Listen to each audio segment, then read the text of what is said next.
Hello friends, ఈరోజు chicken recipe ఎలా చేయాలో తెలుసుకుందాం. ముందుగా ఆయిల్ వేసి అందులో ఒక ఆనియన్ వేసుకొని డీప్ ఫ్రై చేసుకోవాలి. డీప్ ఫ్రై అయ్యాక చిటికెడు సాజీరా, 2 లవంగాలు, ఇలాచి, దాల్చిన చెక్క వేసుకొని బాగా ఫ్రై చేసుకోవాలి. ఇలా ఫ్రై అయిన తర్వాత జింజర్ పేస్ట్ అంటే అల్లం ఎల్లిగడ్డ ఉంటుంది కదా, అది వేసుకొని మళ్ళీ ఫ్రై చేశాక చిటికెడు పసుపు, 2 టీ స్పూన్స్ పసుపు వేసుకొని మళ్ళీ ఫ్రై చేసుకున్న తర్వాత అందులో మనం 1/2 kg చికెన్ వేసుకోవాలి. 250 grams chicken. Okay, skinless chicken వేసుకోవాలి.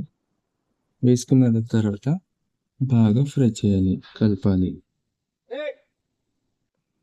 అలా కలిపిన తర్వాత ఒక 10 minutes అలాగే ఫ్రై చేసుకుంటూ ఉండాలి. 10 నిమిషాల తర్వాత మళ్ళీ ఒకసారి కలిపి ముక్కలు చూసుకోవాలి.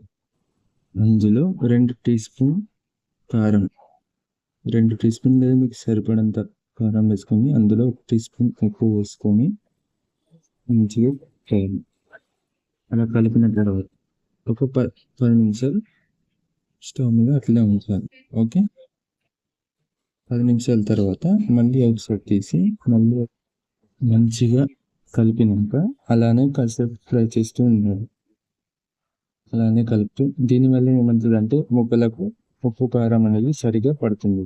అందులో ఒక గ్లాస్, మీ ఏదైతే గ్లాస్ ఉందో, చాయ్ గ్లాస్ లేదా వేరే గ్లాస్ ఏదైతే ఉందో, ఒక గ్లాస్ వాటర్ పోసిన తర్వాత కలపకూడదు, ఎందుకంటే ముక్కలకి ఉప్పు కారం అనేది వెళ్ళిపోతుంది.